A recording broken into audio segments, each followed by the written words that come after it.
Welcome to the best gambling show on the internet. This is the home of the money pick. Make sure you hit the like button. Make sure you subscribe. We got the week 13 teasers. Make sure you follow me on Instagram, Lawson Bets NFL. Let's get this money. She's moved into a new house. First game, we got the Minnesota Vikings at the Detroit Lions. Right now, Minnesota's -7, and I'm going to move that down to a pick, and we're going to play with 7 this week. And you don't need to overthink this. And I know Detroit hasn't lost their motivation level. We can't say a lot positive about them. They got one of the worst defenses in the league. They got Jared Goff at quarterback. I repeat, they have Jared Goff at quarterback with absolutely no weapons to capitalize off. I mean, this Detroit team is bad, and you don't need to overthink this one.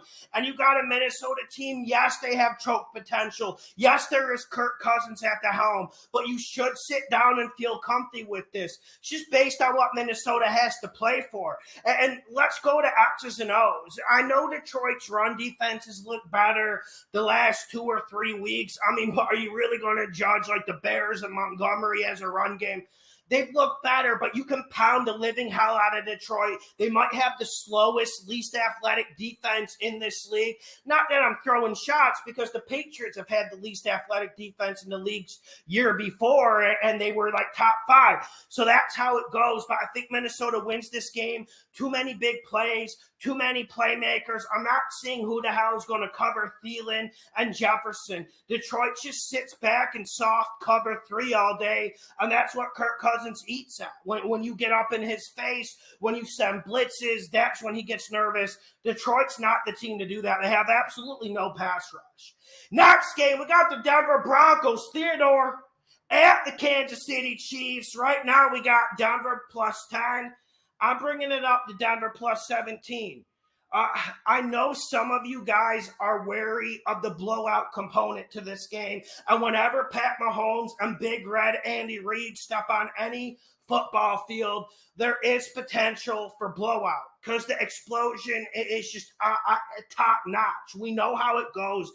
I'm not underestimating it, and you should always have caution in this game. But you should watch the film of the Dallas Cowboys film against the Broncos against Cowboys. Go watch Broncos against Chargers and just watch this secondary play.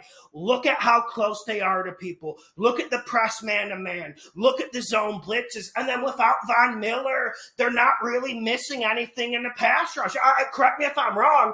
I would dare to say, and I don't want to be disrespectful to Von Miller, but this Denver Broncos pass rush actually looks better without him. So I think there's enough to keep it close. As for the offensive side of the ball, listen, this Chiefs defense is getting better, and we've been winning money because of it, but let's be a little bit calm about it. I don't think they're going to come in here and pitch a shutout by any means. Theodore is not playing good, and we're not going to get anything from him. And this +17 isn't based on anything Theodore can do for us. But I think this big Broncos offensive line, they get moving forward. They ran the ball pretty good last week, like I predicted. Now the Chiefs front's a lot better because they got Chris Jones and a decent linebacking core. But I still think Denver's able to just run it enough. Teddy will be able to put up 17, 20 points. I don't see Denver getting blown out. Next game, we got the Philadelphia Eagles -6.5 at the New York Jets. Listen, I'm bringing Philly down to a pick 'em. And yesterday, I did give time to the Jets as a possible upset candidate. But I got back down to reality, and I'm going Philadelphia to win in the cover. Yes, that last weekend game against the Giants was absolutely ugly. It was catastrophic, and it was pathetic.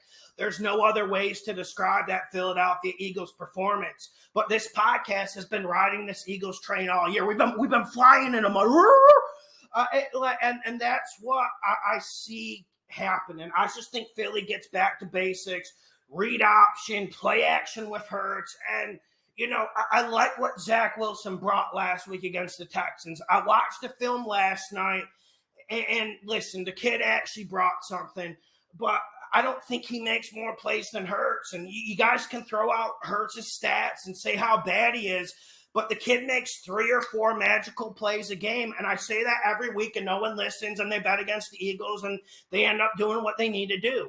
And I think the difference in this game is this Jets defense. This Jets defense is absolutely apocalyptic. I think they might be the worst defense in this league. I mean, you could talk about Detroit, whoever you want to talk about, but I really think this Jets defense is the worst in the league. That's why I don't think you need to overanalyze. You don't need to overthink this one. Go Philly, bring it down to a pick 'em. Let's get this money. Make sure you hit the like button. Make sure you share the videos. Go to my Instagram, Lawson Bets NFL. Let's get to the next game. We got the Baltimore Ravens, Lamar, at the Pittsburgh Steelers. Right now it's plus 4.5, plus 5, depending where you're placing your bets. I'm bringing this up to 11.5 or 12 because the bookies are split. Let's go with 12 here. I got Pittsburgh, man. And it's risky. It's dangerous. I never thought Pittsburgh was a good team going into this year. I was never hoodwinked by it, and I never fell for that trap. But still, let's be fair about Pittsburgh. If they're able to protect Big Ben, he's able to keep the chains moving. He's able to get this team in the right situations. Last week against Cincinnati, yes, Pittsburgh did not play good. That defense is not playing good. But I think it was more of an admiration. And this Ravens team isn't playing good football. Did you see how bad Baker Mayfield was last week? The Ravens really should have blew them out. I am concerned about the Ravens. We've won tons of money betting underdogs against the Ravens this year to cover.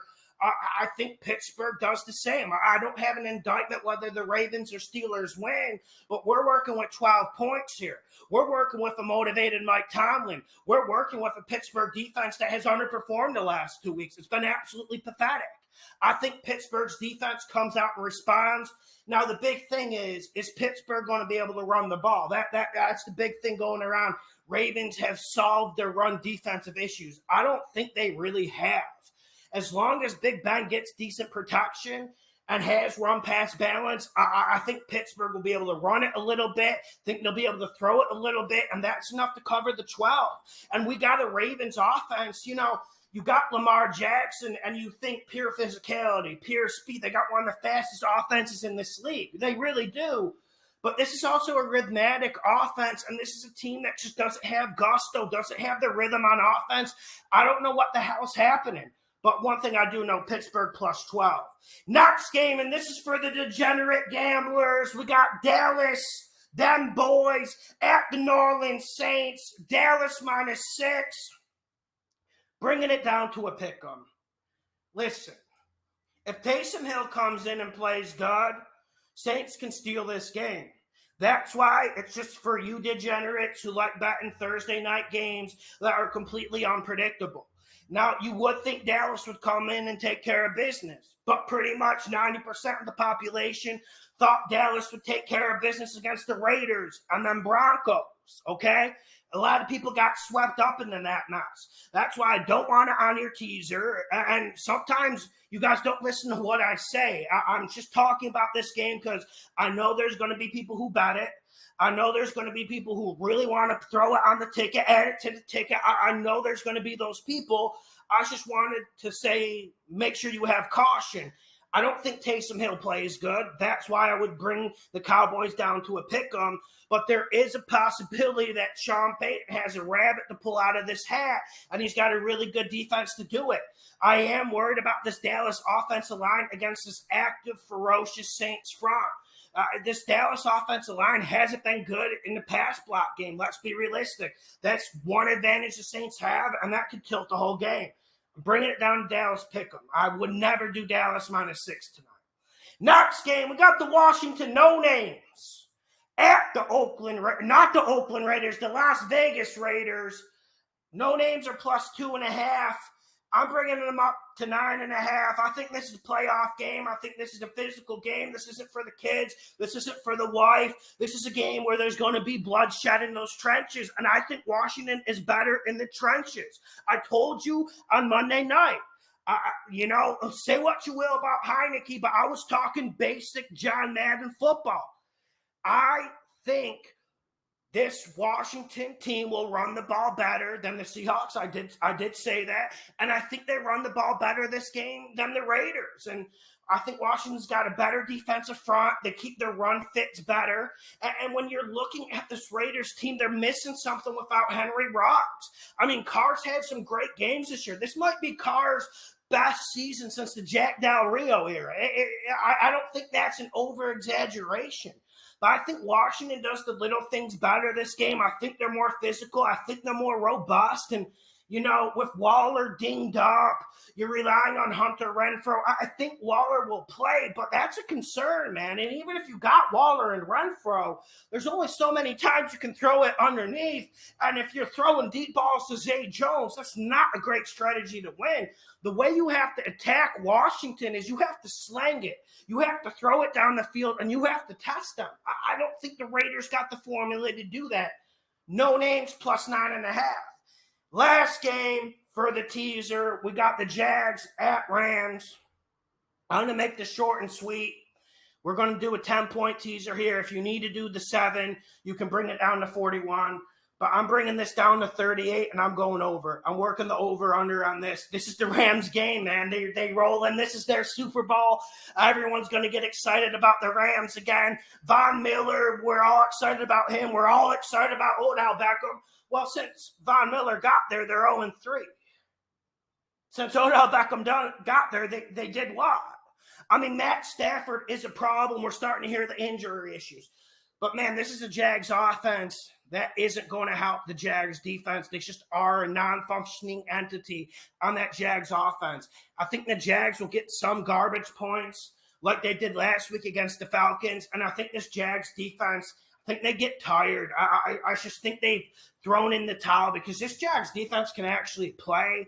But this is a team sport, and you need your offense to help you, and they're not going to get that help. I got the Rams over 38, so let me go through these. Minnesota as a pick'em. Denver plus 17. Philadelphia as a pick'em. The Steelers plus 12.